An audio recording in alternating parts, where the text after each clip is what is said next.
Hi guys, welcome back to Kpop Talks. I'm your host. Today we're doing our weekly Kpop recap, and this time it will be about October 2023. I will recap both the first and the second week.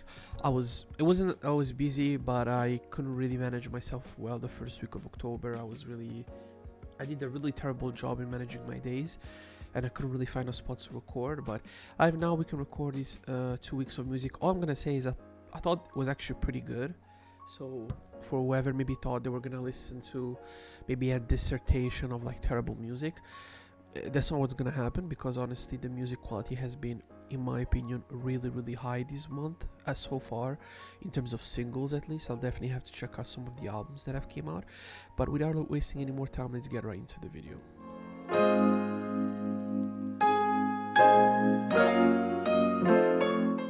So the first song we're going to talk about is Itzy with Ringo. This is, I think, their first Japanese song, and honestly it's really good. Again, I don't know what the long-time Itzy fans think about this, but to me, the last year and a half, 2 years of Itzy have been fantastic musically. A lot of variety, a lot of personality. I felt like their music is a little bit more quality now. I feel like the way they do their music is higher quality. Doesn't mean before they were bad, but I felt that when they had this type of change, kind of moved on from their first year, 2 years of their careers, it seems to me at least that they've improved a lot artistically. I know a lot of fans maybe don't agree with that. They think the group is doing worse. Actually, numbers prove differently, but the song itself is really good. They're obviously very comfortable with Japanese. The chorus is fun to listen to. It's just a very fun Itzy song, just in Japanese, you know. So I really enjoyed it. Next we have BY with Holy Toast. BY, one of the iconic rappers of this generation, is back again with another comeback. This time is Holy Toast. Super fun production, super fun beat, aggressive track. I like the way he uses his auto-tune on his voice to kind of give this like distorted, kind of like what Kanye used to do in My Beautiful Dark Twisted Fantasy type of thing. Quality track, good bars. I'm happy he's back. I'm happy he's making music. I hope he doesn't disappear again for another 2 years like he normally does. But I mean, he's comfortable with his life. He's always said that he doesn't want to make music just for the sake of doing it. But whenever he comes back really good. And he has been one of the most consistent rappers, in my opinion, out there in Korea, even though he doesn't release as much as the others. Next we have Bobby with F. Bobby released 2 songs. This is the first one. The other one will be later down the list. This is just a super aggressive track. A lot of cursing, I would say. I don't know if he did that this necessarily for like maybe some shock value type of thing. Apart from that, the song is fun. I would say too much repetition of the word fuck, motherfucker, this and that. I just feel like while it's fun, that type of repetition actually does not help the track itself, and therefore it creates a situation where even though the song is enjoyable and you're listening to it, the repetitiveness of it and the way he approaches the track can actually make the track hard to listen to it a lot of the times, in my opinion. If you have it in a playlist, let's say, and for whatever reason the song shuffles 3 times out of the 20 songs you listen to, I would probably assume that the next 2 times you're gonna skip it, not because you don't want to hear the song, but because you feel like once you heard it once, you're good for the rest of the day. That's the only real, I don't know if it's a critique of some sort, but that's the way I feel about it, at least. Next we have Ween. Next we have Ween with In The Mood. She's back with an amazing song, honestly. She's still under the label, which is Ravi's company. I know her and Ravi are very close, but after his old military scandal, I honestly don't know like how she's gonna move after this, honestly. But the song is fantastic, groovy, dance, pop at its perfection. Ween's vocals are incredible, in my opinion, and she's always been my favorite voice. I won't call Monbyo, but talking about the other 3, she's always been my favorite voice. Monbyo is my favorite artist out of Mamamoo, but Ween is my favorite voice, and the way she sings is perfect. The song is really fun. It captures the mood perfectly. I'm really happy for her. She's such a good artist, really, and she's just a stable good artist, you know. That's the life at the end of the day. Imagine being probably 31, 32, you know, having achieved everything in your career, sold millions of records, and now you can just do whatever the fuck you want and chill and make music. I think there's nothing better than that, honestly. So next we have New Jeans with Gods, which is the League of Legends track for World of 2023. There's gonna be in Seoul this year. It's okay. I thought it was gonna be better when I heard the snippet and everything. It really wasn't. It's fine, it's hype, but if I take the last 3-4 years of League of Legends, I think this is the worst one. Not because of new gens, just think the production doesn't hit as hard. I think also the moments where the chorus doesn't go, the rest of the song is not able to actually remain strong, so you kind of feel like it's kind of boring, it's kind of mellow, doesn't really hit as hard as it should.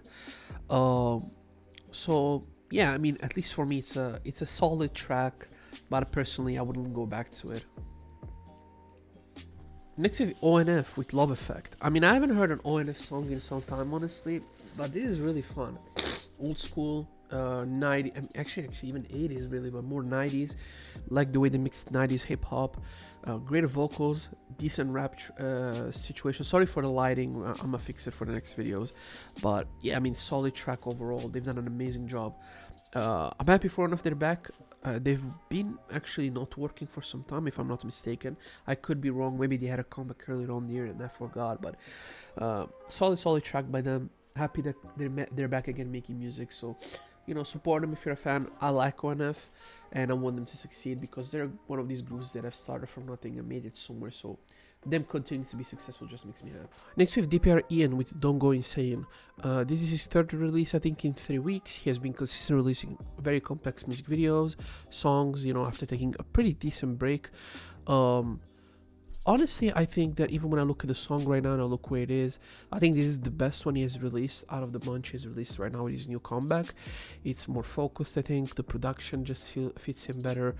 I think he didn't overdo with certain elements of the song, like autotune or maybe the over dramatic emo side of his music.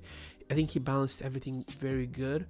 And the lyrics actually fit with a concept, and they're not just cringy one-liners for the most part. So this is what I want to hear from DPR Ian. That's where his talent, I think, really shines. I think when he tries to be a little bit more of that emo artist, I think he really lacks, I think, that what I would call like sensibility and sensitivity as an artist to be able to pull it through, because it's actually really hard, especially as a pop idol type of stuff, right? Having said that, it's his best release and I think it's an enjoyable track overall. Next we have Hype with Off the Record, another IVE track that is completely different from what they've done pretty much since debut. More slower, mellow, more of an R&B element in the track. I think the way they've been able to balance all of these elements is very good, and I think this change of pace, specifically now that we're going into the autumn like close actually to winter, really, I think this song really fit well. They have a higher chance to be listened to more, to chart more. I don't know how successful these songs eventually will be, because one thing with K-pop is that views unfortunately do not necessarily reflect an actual popularity of the song, either in Korea or worldwide, really. Even though the songs tend up to chart, it tends to actually come and go pretty fast because obviously of the tactics that fan bases use.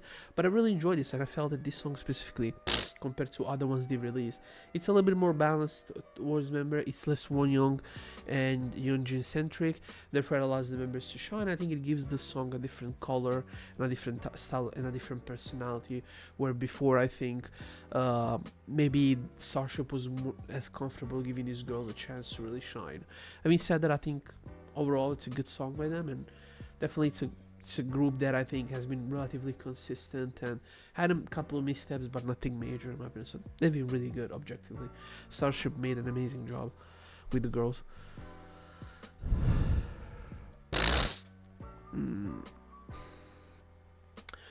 Next we have NCT 127 with Fact Check. Honestly, I'm kind of tired of these songs from NCT. It's the same structure every single fucking time. Taeyong, then Mark, then you have maybe somebody else singing, you have a bridge, then you have the chorus, you have the pre-chorus, then you have the chorus, then you have another rapping section. It's like, and even here, like, I feel like the production is a little bit too generic.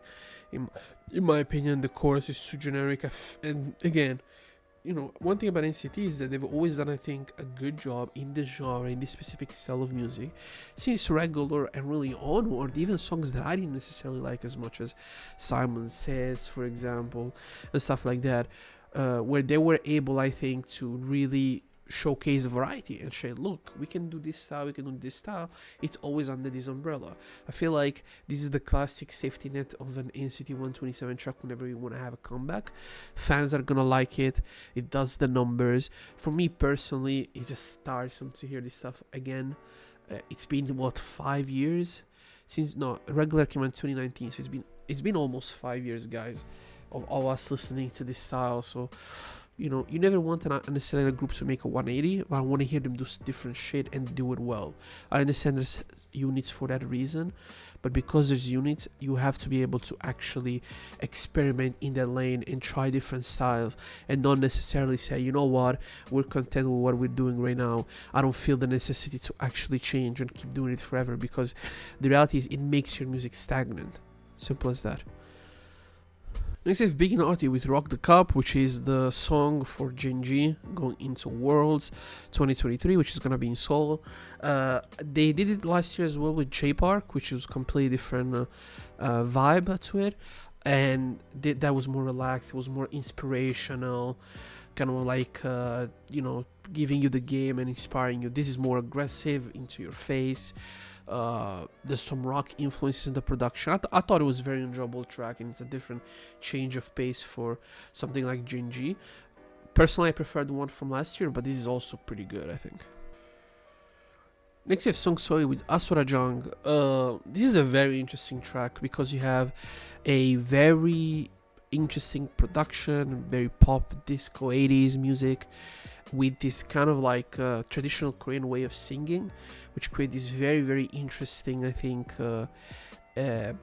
like mashup, I would say. It's fine. I think for me personally, it's more of a gimmick than anything else. I don't think musically the song fits as much with this style of pop music. I question if she did it with more of an actual, more modern style, if it would fit somewhat like what Lee So Young did, and even Kim, what's her name? Anyeon tends to make, where she tends to mix a lot of the newer style of EDM or 2010s, even 20s style of pop music or electronic music. I think going that back just creates a contrast where it doesn't work. In my opinion, it doesn't really allow the song to really come out and really, I think, bring the best out of it in that sense.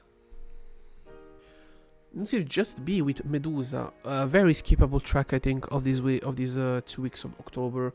Very forgettable production, forgettable melodies, forgettable style of singing, chorus. There's nothing about this song that's memorable. It's just the way it is. It's by far the worst song from all the songs I've listed right now. It's by far the worst one. Next, we have Lee Moo-young, the actual Lee Moo-young with Do or Die, coming back with a K-pop 2010 style of banger. Honestly, he did a good job, and I'm interested that their company is actually fine going with this direction.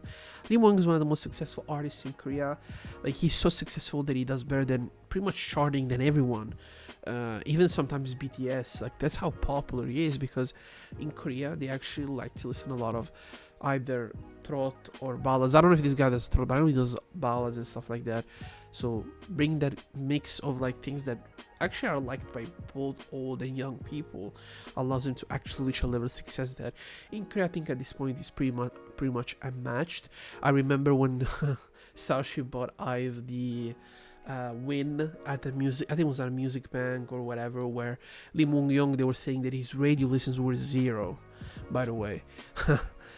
Which is hilarious, because probably he had like 10 times the radio listens than that IVE did. But he's that popular, and the song, I think it does a decent job. It sounds outdated. We're not gonna beat the bush around it. It sounds like it came out 15 years ago, but maybe 10, more than 15. But still, it sounds old, and it doesn't sound old necessarily in a bad way. It sounds old in a charming way, in a fun way, in a sense. And he did a good job. Even when he tries to dance, I think you can really see that he still adapts into that aspect of his artistry. But he did a very good job. And again, he's one of these artists where you see 2.7 million views a cover, and then you go and you see how much he sell, how many albums he sells, like how long he charts above some of your favorite idols who spend millions of dollars in advertisement and other millions on music videos. He just says, I'm just gonna go out and make a ballad, make a traditional Korean song, and make me more money than all of y'all. So yeah, one of the, I think, last really true Korean popular artists from this generation, you know, because a lot of the artists are now popular, but we're more popular outside of Korea than in Korea, which is a very interesting thing. But it's similar actually to what happened in Italy with like the trap scene, for example, the newer rap scene. A lot of these dudes are super popular outside of Italy, not necessarily inside of Italy. That's kind of a weird thing, but yeah. Next is The Fakes with City. The Fakes is a rock group that I'm pretty sure I've heard stuff from in this year and even years prior. I love her voice here a lot. The emotion that comes out, the aggressiveness, the raw elements of it are there. The instrumental aspect of it, I think it's good. I think I like the way the guitar sounds. It's basic drums, but they do what they're supposed to do.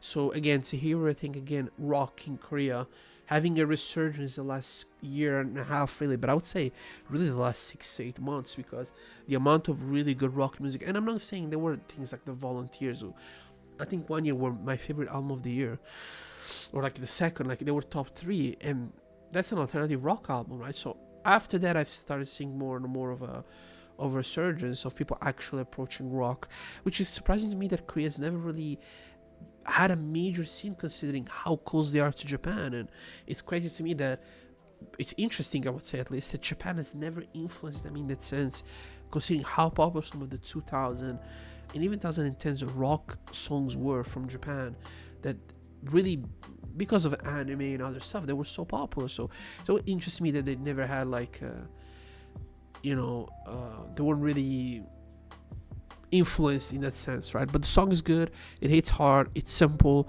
it's straight up rock in its core. Simple, not pretentious, doing what we love. Simple track. So I love it. I think it's really fun. Next with Ailey featuring Lil Cherry with Ratatata. Honestly, it's a decent song. I think that I've said I never loved Haley on these very grand productions for pop songs and whatnot. And I don't think she really sounds amazing on these electronic songs. They don't allow her to really shine. As always, Ailey's an amazing vocalist, and she sounds good on farts. It doesn't matter. I think in the case of Lil Cherry, her feature really sounds kind of out of place, honestly. She sounds like, yeah, let's do a feature because you're a young artist. I know Ailey grew up in America. I'm pretty sure Lil Cherry grew up in America as well. So probably maybe they've known each other, or maybe they grew in the same area. Let's collab, whatever. I'm just spewing bullshit. I don't know, but regards to that, I don't think it really fits. Like, it's not bad, but it doesn't fit. It feels out of place. It's just the way I feel about it. It's a decent song really from Ailey. And next with Pentagon with Universe. I mean, this is just a song, again, for the fans. Classic song that you normally close a concert with.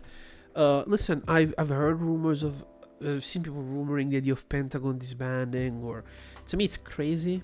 Of course, then listen to my point. The guys can do whatever they want. You know, they went through a lot of shit since 2018, highs and lows. I'm not going to tell them what to do, but at the same time, I feel like they have something special going on. They've stuck together through the mud. They've stuck together through all the bullshit. They obviously have a fan base that supports them. And I want them to keep going, because I think Pentagon is a great group and they can give a lot to K-pop. But at the same time, like I said, they went through a lot of shit. So, you know, now they're going to concerts. You know, the way they did my boy Hui on that survival show was disgusting, in my opinion. Regardless of what anybody said, I thought it was fucking disgusting, because he deserved to make that group, but he didn't because he was already popular. What the fuck they were trying to say? He deserved to be on that group. But every other guy in the group, which I always forget their names because I'm a terrible guy with names, deserves more. They are a stable K-pop group. It's up to them now. Do they want to retire? Do they want to keep making music together? Do they want to go and do their separate thing? Regardless, I hope they found their way and Again, really, Pentagon gave me a lot throughout even the difficulties that I had, because I've had a lot of difficulties in my lives. So, uh, yeah, I hope whatever decision they make, it's the best decision for them. Next, we have Extraordinary Heroes with Break the Break. Pretty fucking good song, I have to be honest. I love the hyper aggressive instrumental here, very metal like to a certain extent. Super aggressive. I like the way they infuse the hip hop elements in here. The song is hard.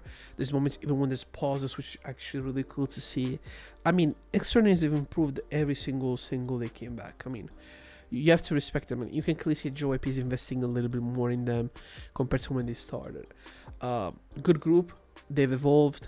Clearly, when they came out at first, tried to style, probably didn't fuck with it as much. Now they're changing, doing something they probably care about more, and it's clearly, I think, showing up in the quality overall they've been releasing consistently at this point for a year. So yeah, Extraordinaries released another banker, and honestly, JYP won. I didn't expect this group that it was gonna have that success. Of course, in respective to the Rocks and in Korea, they've had good success. We'll see if they can sustain it through the year now, because I'm really curious. TXT with Chasing That Feeling. Honestly, this song is just decent. I think it doesn't fit the TXT members.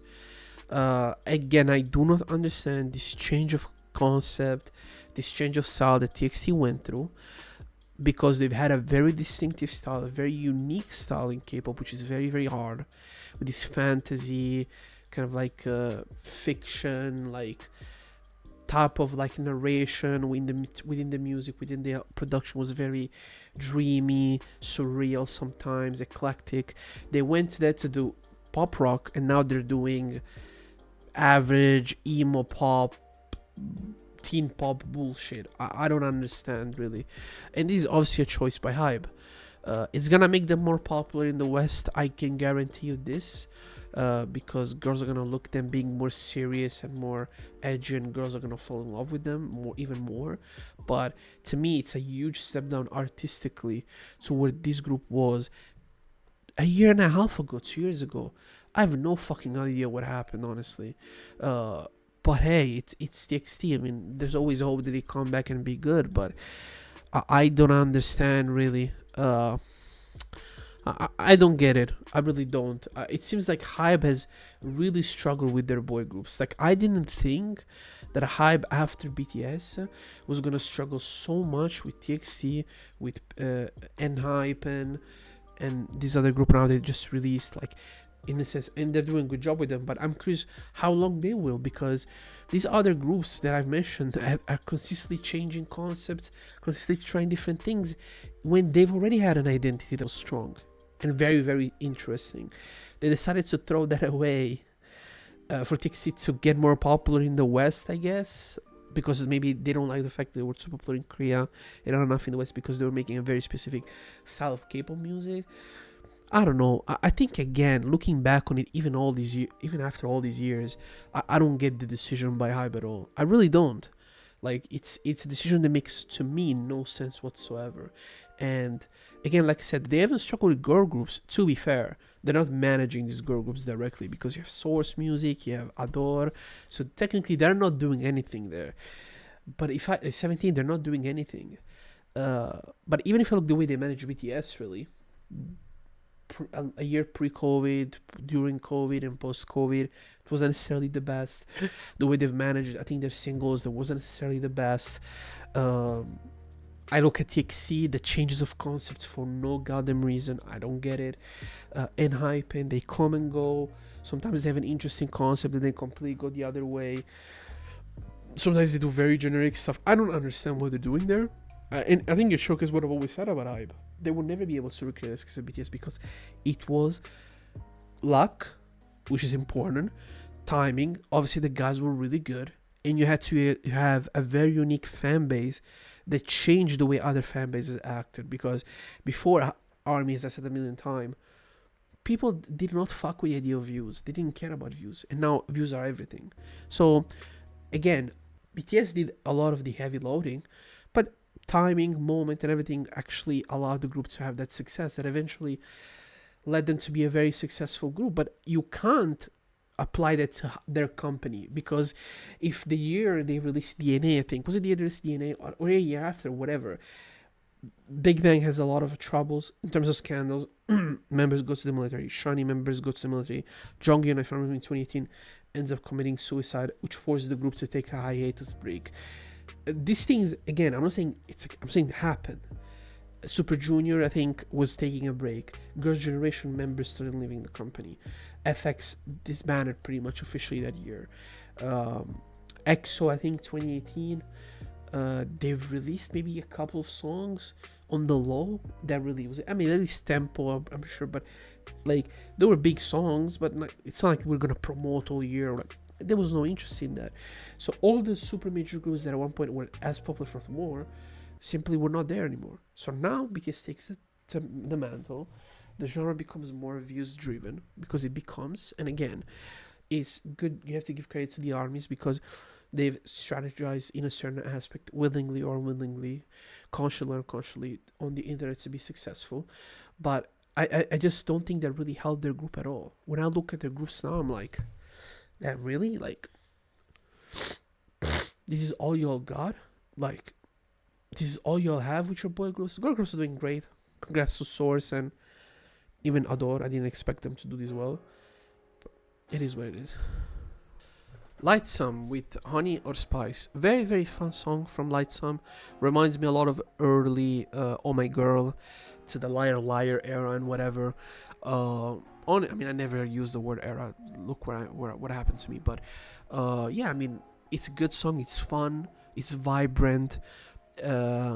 Again, they try to do a little bit of both new generation, older generation girl group stuff, and they do a decent job at it. Again, Lightsome is a solid group. And I'm happy where they are. I think they make decent music over. Except Pa with Dazzling. Just a very simple, laid-back pop song. And the guys do an amazing job delivering it. Simple. It's clear the style fits them. So keep doing the style because obviously it works for them. And as if it works, that means it's good. Hopefully their company doesn't try to chase an extra success that they're probably not going to get. It's just the reality of how the industry is. Next we have Roti with Something Casual. Another great song by Roti. Smooth, Oni-like vocals, simple, fun, slightly upbeat production, smooth vocals, and she carries home another very good song to close out, I assume, her year, because I don't think she's gonna release more stuff. I could be wrong, but Rod is a very solid artist, definitely underrated in my opinion in the industry and not on the fan base. She's very fucking good, so support her because she deserves that. We have Ive with Batty. Now on surface level, I think people might be like, I don't like this is a new generation shit. But honestly, I like the influences here. I like the PC music influence here. I like the eclectic production. With this very weird like synths and effects that goes. The rap sections hit hard. The chorus doesn't hit as hard as it should. I think they should have went with more of a melodic and way more of a singing. I think on that chorus. Overall, the song is pretty good. If it wasn't for the fact that I think, it's one of these songs that I think is gonna be they're gonna be more successful than they should, and people are gonna try to sell you as if it is like the best song of the year. It's a good song. It's a song that I like more than normal, but I've released better this year, and other groups have released much better. That's all I'm saying. Next is Lionesses. My boys are back with Papillon. This is a rap song. I didn't expect a rap song at all. Rap song with hard-hitting lyrics, thought-provoking lyrics, good rapping, good flows, good vocals when they're supposed to be inserted in the song. For me, this song reminds me of Arunemuri, even though they have nothing in common. But it reminds me of Arunemuri, at least in the intent of what the song is trying to say, you know. Great message. Again, a message that's positive towards queer people in a way that it's honest and real, because they are part of that community as well. I assume all of them, if not most of them. So it's cool to see them do it well. And I think, again, they've had a consistency. Lioness is another group that is very underrated, very particular, but very unique, and I always recommend to check them out because, again, they're more of a love or hate type of group, But I liked it. I like that there's groups that are love or hate, instead of just trying to appease to everyone. So give them credit. I think they've done a good job. Did not expect a rap song, and it is hard, and it's actually, like I said, at least a little bit thought-provoking compared to a lot of other stuff. I've really enjoyed it, and again, nobody's gonna give a fuck about this track because they're a small Nugu group, but I fuck with them. Next is Bob featuring Justice with Hercules. This song is fucking amazing. This song that has this 2000 style of video game production, specifically for like old school racing game with the EDM, mixed with the hip hop, that created this very fun, fast-paced, high BPM type of tracks that were very popular in the Need for Speeds, that were very popular in the arcade games, that were very popular in many other facets. To see that they went the route of a video game music video showcase, I think, a little bit of coolness that I didn't expect from Bobby, but he goes super hard. His voice is amazing in here. His vocals are very, very strong. The way he sings is amazing. And again, I did not expect that. He had an amazing vocal here. Justice brings, as always, a very good feature when he's inspired by another artist. And this is one of the best rap songs I think I've heard all year. Really, really unique. In a way that I don't remember, honestly. So fucking amazing, honestly. And this is it for the first 2 weeks of October. I managed my time terribly this month, I have to be honest. I'm still managing my time terribly. I have to see if I'm able to give 3 exams this November, or if I can only give 2 and then give the last 2 remaining in January. It won't matter because graduation is later down anyway, but it's a question. If I can sneak it right now and at least get a minimum, I'm fine with it, honestly. But we'll see how it goes during these days. Having said that, thank you for watching. You're gonna get this week finally the best and the worst Kpop albums of this month so far. Of August to September, my bad. And then after that, you're definitely gonna get at the end of the week the recap of this week. And for next week, again, will depend. If I give this extra exam, then you're not gonna see the one from the end of October, the last week. You're gonna see it a week or 10 days down the road. If not, now that I'm starting to work, maybe I'll be able to save a little bit of money. Maybe I'll vary my content a little bit. I think, if I'm not mistaken, there's a Kpop store in Turin. I might go and see it there, or in Milan. I might say, let's go and check the store, make a video about it for once. It'll be interesting to change the pace a little bit. And now that I'm gonna have to have a little bit more of a at least financial decency while I'm finishing college, and then after that we see where we're gonna go. I've thought about actually frequenting an academy, a movie academy somewhere, whether in Italy or outside of Italy. I even thought possibly of South Korea in the future. Regardless, we'll see where it goes. And after that, after all this bullshit, it doesn't matter. You don't give a fuck about it. Thank you for watching. Tell me what are your favorite songs of this week, and of these 2 weeks technically, but what are your favorite songs of October so far? Your favorite artists, what you expect, what are your most awaited comebacks of the second half of the month. Thank you for watching. Leave a like, comment, share, subscribe if you want to. Remember, sharing probably is the most important thing, I would assume. I'm just gonna start posting more on Twitter. I say it every time, I always forget. It's an important part of what is supposed to be my brand. I don't have a brand, but you get what I'm trying to say. Thank you for watching. See you next time, whatever that'll be, which is probably gonna be other times this week as well. Thank you for watching. I've uploaded 2 videos. It was the last weekly cable recap of, it was the best and worst songs of September. Check that out as well. And this week you're gonna see the best and worst albums of September and August, and then you're gonna see another video where I'm probably gonna talk about this 50-50 situation again, and we'll see how it goes. Thank you for watching, guys.